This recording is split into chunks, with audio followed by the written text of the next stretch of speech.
wafdigii ka socday wasaarada waxbarashada hidaha iyo tacliinta sare ee dowladda Soomaaliya ee booqashada ku yimid dalka Qatar ayaa ka warbixiyay waxyaabaha ugu muhiimsan ee ka soo baxay kulamo kala duwan oo ay la yeesheen mas'uuliyiin ka tirsan dowladda Qatar. wafdiga ayaa booqasho ku tagay jaamacadda Qatar waxaana kulankaasi uga qayb galayay dhinaca Soomaaliya wakiilka Soomaaliya u fadhiya ururka waxbarashada hidaha iyo dhaqanka ee jaamacadda Carabta iyo ururka Islaamka Isaam Xuseen Jaamac, la taliyaha wasiirka waxbarashada Ali Sheekh Ahmed, agaasimaha guud ee wasaarada waxbarashada Xasan Ali,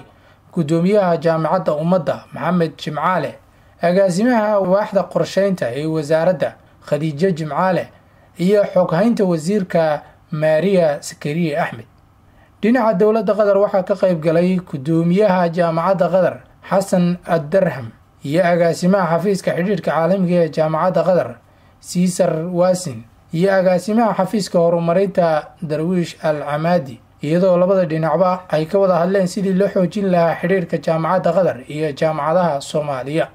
waxaa lagu heshiiyay shir ay isugu imaan doonaan guddi farsamo oo ka socda labada dhinac, waxaana Soomaaliya ku matalayay siyaayaha safaaradda Soomaaliya ee Qatar Mukhtaar Cali Yuusuf iyo mas'uuliyiinta kale ee ka socday wasaaradda waxbarashada ee Soomaaliya.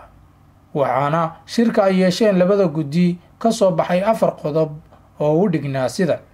in la diyaariyo heshiis u dhaxeeya jaamacadda Qatar iyo jaamacadda ummadda, iyadoona ay ku xigi doonaan heshiisyo ay la gali doonaan jaamacadaha kale ee dalka, in wasaaradda waxbarashada ee Soomaaliya ay xadido baahideeda ku saabsan cilmi baadhista ku aadan dhinaca xeebaha iyo tababarka macallimiinta ee ay doonayaan in laga taageero, in wasaaradda waxbarashada iyo safaaradda Soomaaliya ee dalka Qatar ay isla gartaan baahidooda ku saabsan waxbarashada bilaashka ah ee loo yaqaan scholarship. kadib markii ay safaaraddu soo bandhigtay baahiyaha ay jaamacadaha u qabaan ardayda Soomaaliyeed ee ku dhaqan dalka Qatar ee ka baxay dugsiyada sare, waxaa la isla qaatay iyadana in wax laga qaban doono. dhinaca kale wafdiga ayaa booqday xarunta hidaha iyo dhaqanka ee Qatar ee dalka Qatar, waxayna halkaasi kula kulmeen gudoomiyaha xaruntaasi Khalid Al-Sulayti, iyadoona laga wada hadlay sidii loo dhisi lahaa xiriir ay yeeshaan labada dhinac oo ku saabsan hidaha iyo dhaqanka. waxaa la isla meel dhigay sida ay ku wada shaqayn doonaan labada dhinac, iyadoona la diyaarin doono heshiis ku saabsan, iyadoo markaasi kadib la diyaarin doono barnaamij ku saabsan fulinta iyo dardargelinta heshiiskaasi. dhinaca kale wafdiga ayaa la kulmay ururka qadariyiinta ee qaabilsan waxbarashada, cilmi baadhista hidaha iyo tacliinta,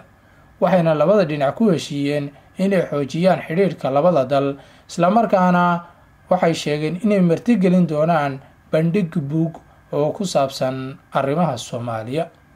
Axmed Cabdiqaadir Ismaaciil Axmed Darwish, warbaahinta qaranka, magaalada Dooxa.